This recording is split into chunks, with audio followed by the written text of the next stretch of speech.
Good morning, ladies and gentlemen. My name is David Levitt, and I'm the Utah County Attorney. I will apologize,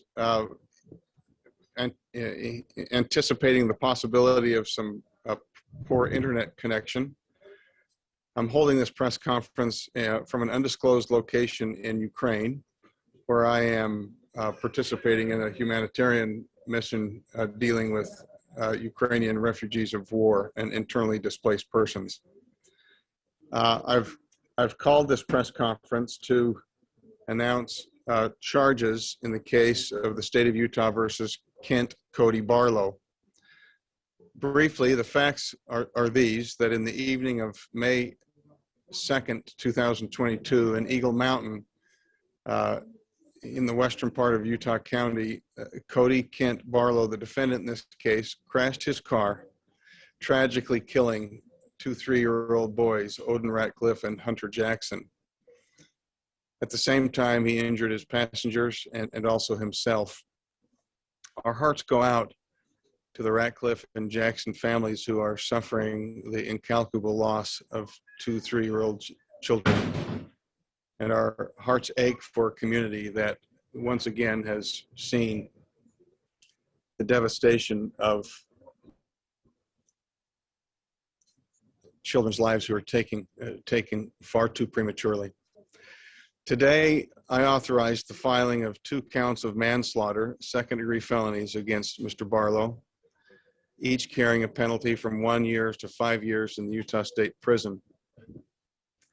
Mr. Barlow is presumed innocent, and we intend to present the case to a jury and to present the evidence and hope to demonstrate to a jury of Mr. Barlow's peers that beyond a reasonable doubt, he committed these crimes.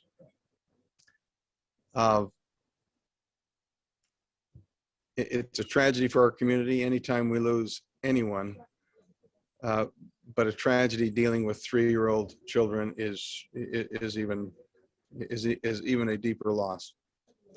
That's my statement. I'm wondering if any of you have any questions that you'd care to ask. It very well could be that, given the sporadic nature of my internet connection, if you could put in the everyone chat line on Zoom your question, and I will attempt to answer it.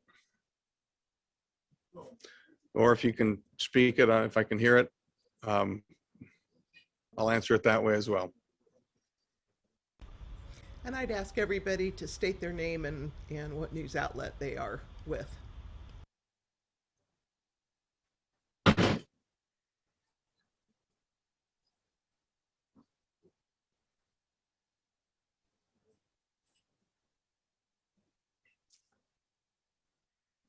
I'm not seeing or hearing any questions. Does anyone have any questions?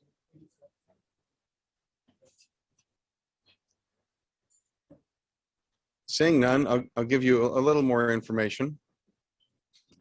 Brian Malahy has some questions. Brian, go ahead. Go ahead, Brian.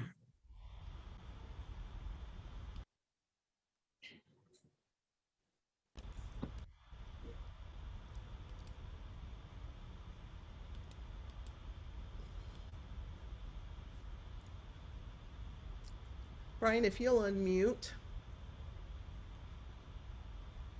Me? There we go. Now we got Okay. it. Thank you. Thank you. David, a couple of questions. One, there were reports that he was high on meth at the time. Why not a drug charge against him? We seek the highest and most violent crime in cases like this. A manslaughter case carries a potential prison term of 1 to 15 years. And we don't intend to plea bargain any case like this. And traditionally speaking, in most prosecution circles, lesser charges such as that would have been included and dealt away in order to relieve the state of its burden of proving its case. My policy as Utah County Attorney is that the government should always prove the case against defendant. And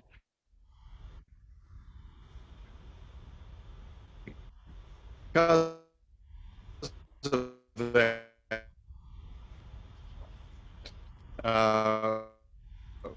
we have is like this, or virtually any case of violence. And so, Brian, I hope that answers your question. So no plea deal at all in this case. And just so I'm clear, these are second degree felonies, 1 to 5. I think you said 1 to 15. It's actually 1 to 5, correct?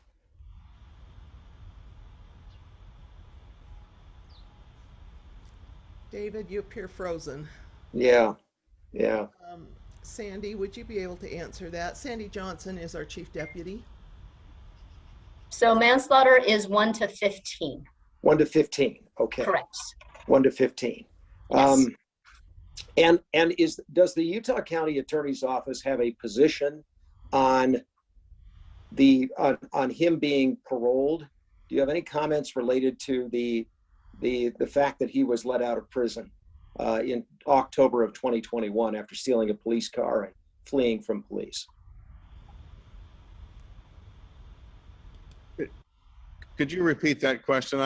My Zoom connection lost, and I only heard the last part of your question. Sure. A couple of things.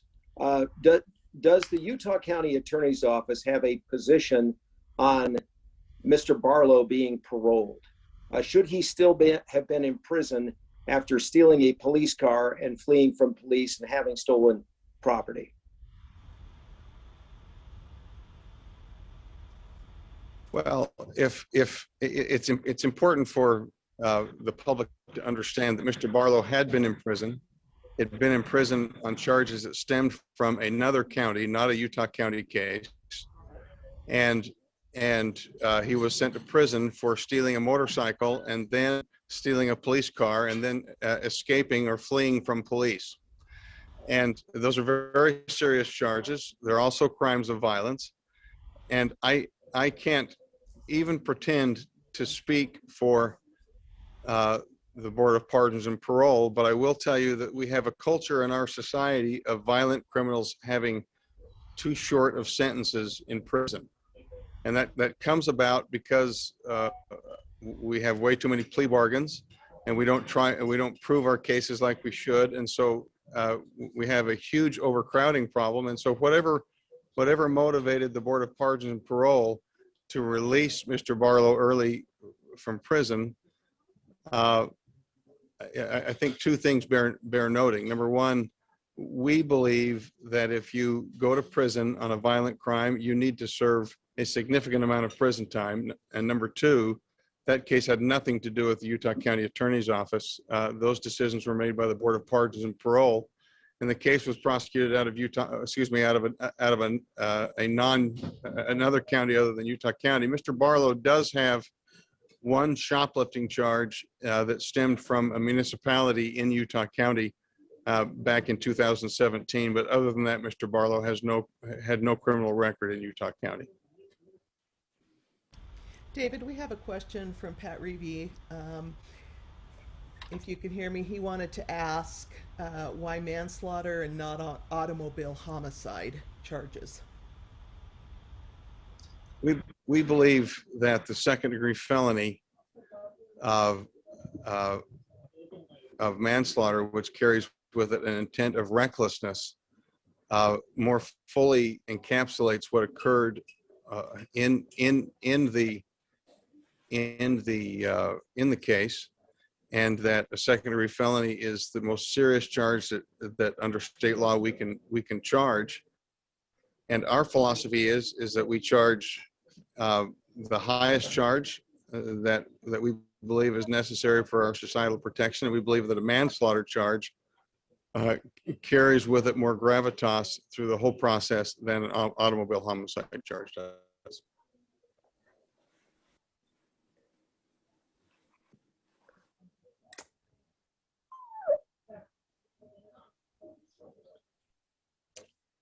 Did that come through? Can you hear Yes, me? that came through. And then Jordan Burrows with ABC4. Have you talked to either family about the charges being filed and what do they think? I have not had any personal contact with the family. I intend, now that now that the case is filed and we're moving forward, I intend that I will have the opportunity to sit and to grieve with these families. But any parent of any age children, it's their worst nightmare to have their child prematurely taken. And so no, the short answer is I have not yet, but I look forward to that opportunity. Other questions? David, there's a question from Martha Harris with KSL News Radio. Barlow was also accused of driving recklessly and injuring the passengers in his car. Why aren't there any charges related to those other accusations? And to clarify, are the only charges the two manslaughter charges? If I can go back to and refer to what I said to Brian's question, it's this. We are changing the culture in criminal justice in Utah County. We try the case that's most serious, that will encapsulate every other charge, and we don't engage in a kind of plea bargaining that would result in those charges being dismissed anyway. Our expertise tells us that we will be able to use the evidence of the other passengers' injuries. We'll be able to use it at trial. It will also be relevant at sentencing. If we were to take this case to trial under all the charges, the sentence would still be the same, that being the most serious charge of second-degree felony manslaughter. And our intention by proceeding in this way is to demonstrate that we care about societal protection by charging what we need for our protection, sticking to it, not settling it by a plea bargaining, and then actually proving our case. And so that's why you see two charges, one of manslaughter, one for each deceased child.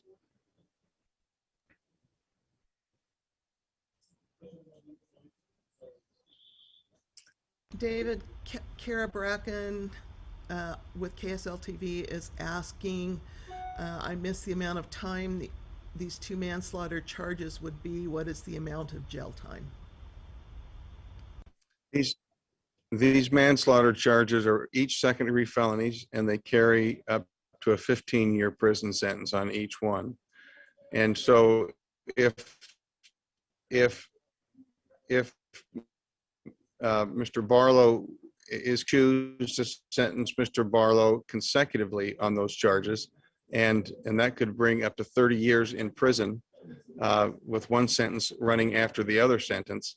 And it's our belief that a judge is more likely to give a consecutive sentence in a case like this when the judge hears and weighs the evidence along with the jury than the judge will if he or she simply takes a plea bargain and accepts a plea bargain. And so the defendants, to answer your question, the defendant could serve up to 30 years in prison, 15 for each manslaughter charge if he is convicted.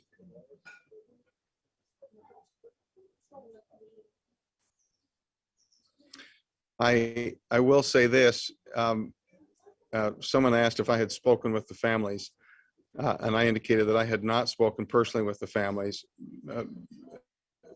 Members of my office, the deputy county attorney who screened the case, and also our victim witness coordinators have had contact with the family, explained the charges to them, and have been working with them. I should have clarified that. We certainly have been in contact with them as an office. My involvement will come at a later stage.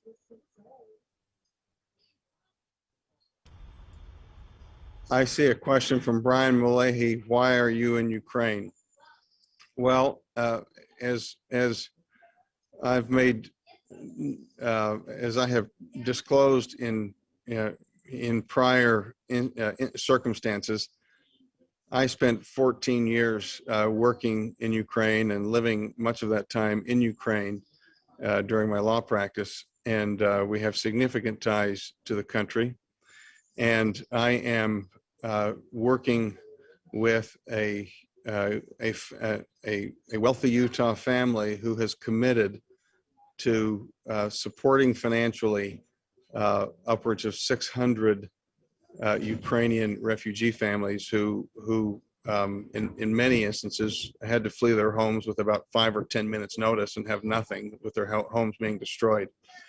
That figure started out at 500 families that we were going to support financially, and now that we've been here and we've heard their heart-wrenching circumstances, that family has found a way to add another 150 families to the list. And so I am here with my wife, Shalom, and also with the donor and his, the donor, the couple, the husband and wife, who are, and we are meeting with refugees. We're hearing their stories, and it's our intention to not only provide support through to them financially for the year, but also to collect their stories and help citizens of the United States of America understand what rushing to these innocent people and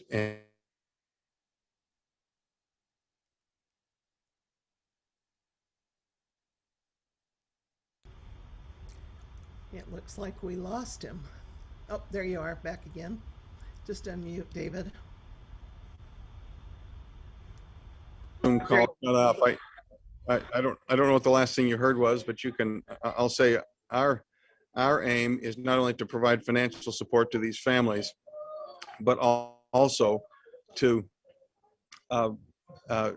bring awareness to citizens of the United States of America of truly what's going on with these families. Most people in the United States, we see the newscast, but we don't really get in the in-depth stories of truly what's happening. And I have the last 2 days, I've just heard heart-wrenching stories and seen previously unseen video footage of the atrocities and the destruction in this country from people who were able to smuggle their telephones beyond outside of the Russian occupied areas. Some of these people had to go through 22 different Russian checkpoints to be able to find their way to freedom.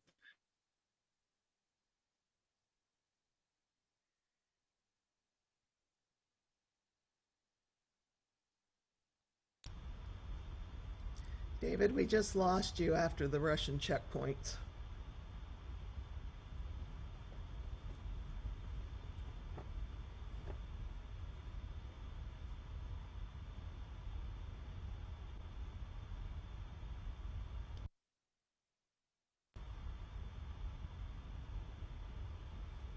It looks like we've frozen.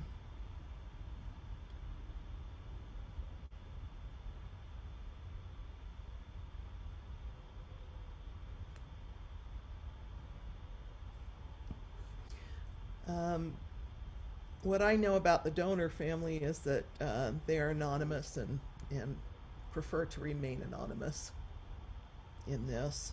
And I don't know what his impressions are, frankly, of why or what he is seeing, other than what he is experiencing with the people there. And it looks like we may have lost him. Hold on, he's texting.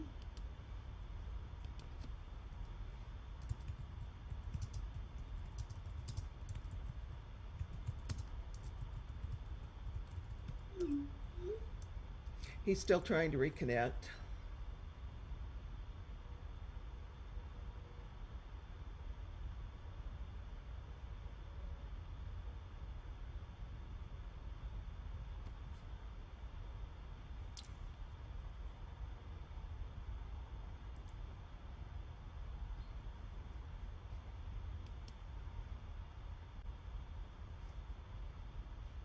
He's having trouble reconnecting, but if you want to talk to him about some of those things, just reach out to me personally, and I will see if I can't coordinate an interview. Does anybody have any other further questions that we can answer?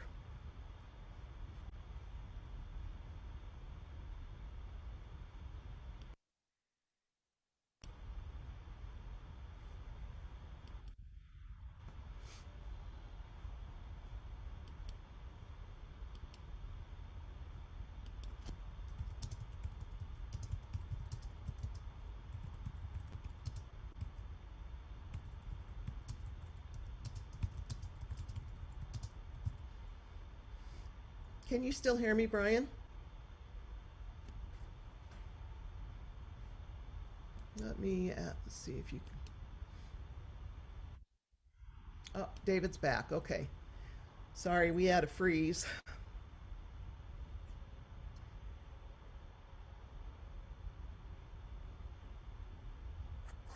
I apologize for the connection issues here.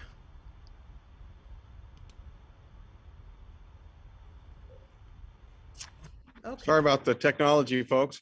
I suppose that I maybe should. I'm back. Does anyone have any other questions?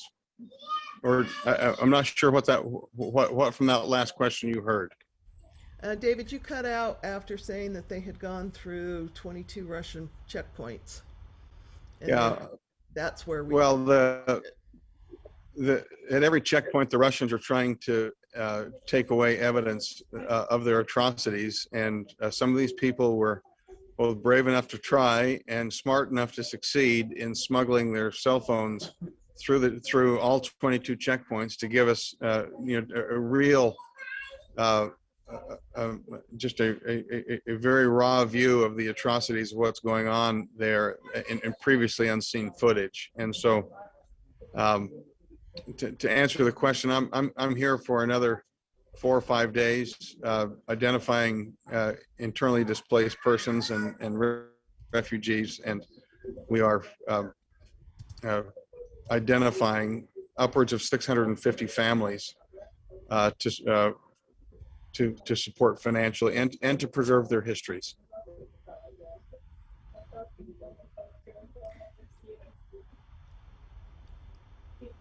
Are there other questions?